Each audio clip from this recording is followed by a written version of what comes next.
حدیث پاک میں آتا ہے کہ جب شیطان نے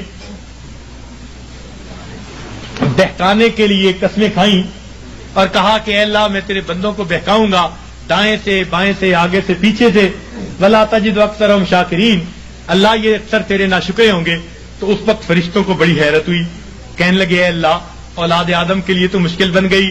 پوچھا کیسے؟ اے اللہ یہ شیطان دائیں بائیں آگے پیچھے سے بہکائے گا اور بندوں کے لیے تو کوئی راستہ ہی نہیں بچا۔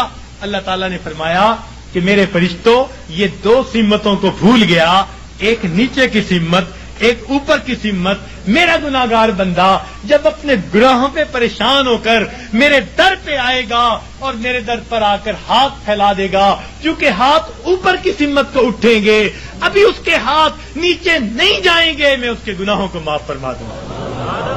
اور جب میرا بندہ اپنے گناہوں پہ پریشان ہو کر اپنے سر کو سجدے میں ڈال دے گا، کیونکہ نیچے کی سمت سے شیطان اثر انداز نہیں ہو سکتا، میرا بندہ ابھی سر نہیں اٹھائے گا، میں اپنے بندے کے گناہوں کو معاف فرما دوں گا۔ تو شیطان نے ایک قسم کھائی تھی، فَبِعِزَّتِكَ، اللہ تیری عزت کی قسم میں تیرے بندوں کو بہکاؤں گا۔ اللہ تعالیٰ نے اس کے جواب میں فرمایا شیطان مردود تو قسمیں کھاتا ہے میرے بندوں کو بہکانے کے لیے ورغلانے کے لیے، ذرا میری بات بھی سن لے کہ میرے بندے بتقاضائے بشریت گناہ کرتے رہیں گے، اگر اپنی موت سے پہلے سچی معافی مانگیں گے فَبِعِزَّتِي وَجَلَالِي، مجھے اپنی عزت کی قسم مجھے اپنے جلال کی قسم میں ان کی توبہ کو قبول کر لوں گا۔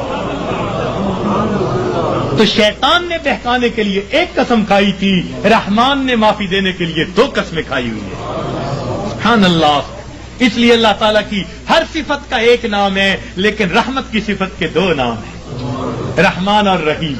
اور کوئی صفت ایسی نہیں جس کے دو نام ہوں سوائے رحمت کی صفت۔ وہ تو اتنا کریم آقا ہے، وہ تو بخش کے خوش ہوتا ہے، وہ تو معاف کر کے خوش ہوا کرتا ہے۔ میں ایک مرتبہ بچیوں کو پردے میں درس دے رہا تھا، ایک جامعہ کی دور حدیث کی بچیاں تھیں، تو ان سے میں نے سوال پوچھا کہ بتاؤ دنیا میں سب سے آسان کام کیا ہے؟ ایک بچی نے جواب دیا کہ اپنی ماں کو منانا۔ میں نے پوچھا وہ کیسے؟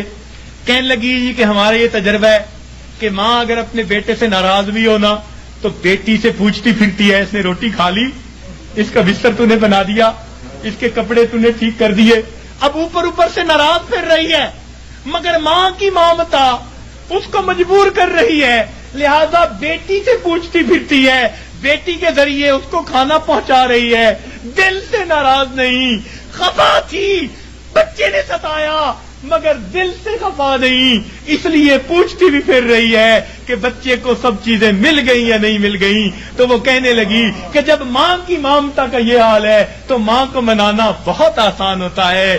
میں نے کہا ہاں ماں کو منانا آسان صحیح، پھر بھی ماں کے پاس آنا پڑتا ہے۔ بچہ آ کر کہہ دے امی معاف کر دیں، ماں معاف کر دیتی ہے۔ بچہ آ کر ماں کا جسم دبائے، امی معاف کر دیں، معاف کر دیتی ہے۔ ہاتھ جوڑ دے، معاف کر دیتی ہے۔ اگر پھر بھی معاف نہ کرے، بچہ رو پڑے، ماں سے کبھی بیٹے کے آنسو نہیں دیکھے جاتے، کتنی ناراض کیوں نہ ہوگی جب دیکھے گی بچہ آنسو بہا رہا ہے، اپنے دوپٹے کے پلو کو لے کے آنسو پوچھے گی، کہے گی بیٹا رو نہیں، چل میں نے تجھے معاف کر دیا۔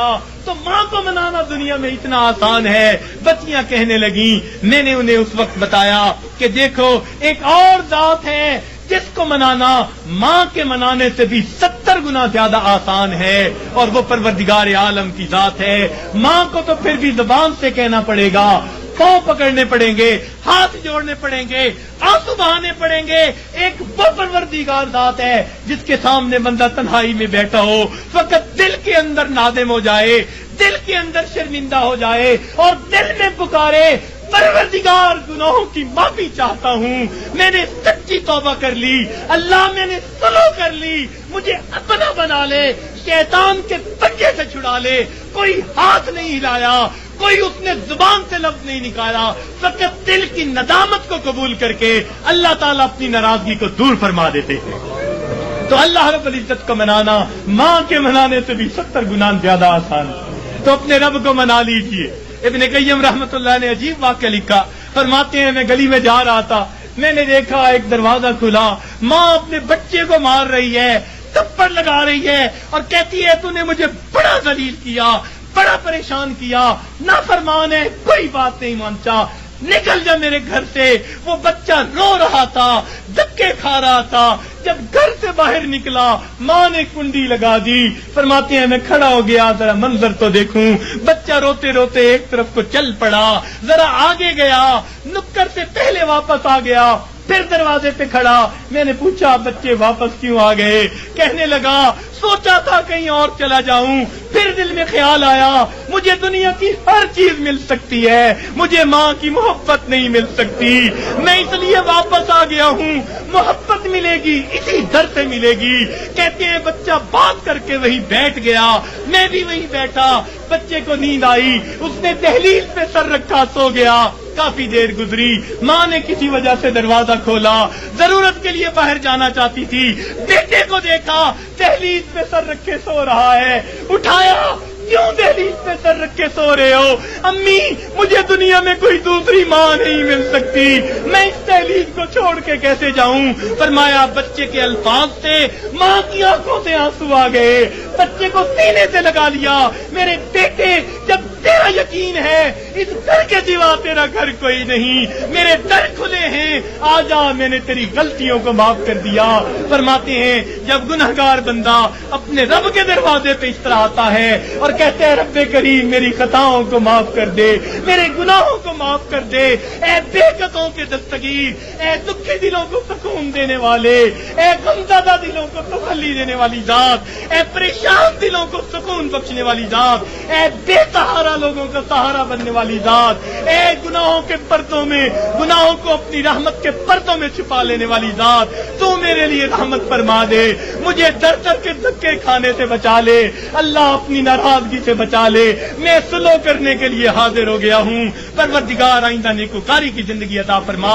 تو جب بندہ اس طرح پیش کر دیتا ہے اللہ رب العزت اس بندے کی توبہ کو قبول کر لیتے ہیں۔ اللہ تعالی ہمیں سچی توبہ کرنے کی اور توبہ کر کے یہاں سے اٹھنے کی توفیق عطا فرما دے۔ وآخر دعوانا ان الحمد للہ رب العالمین۔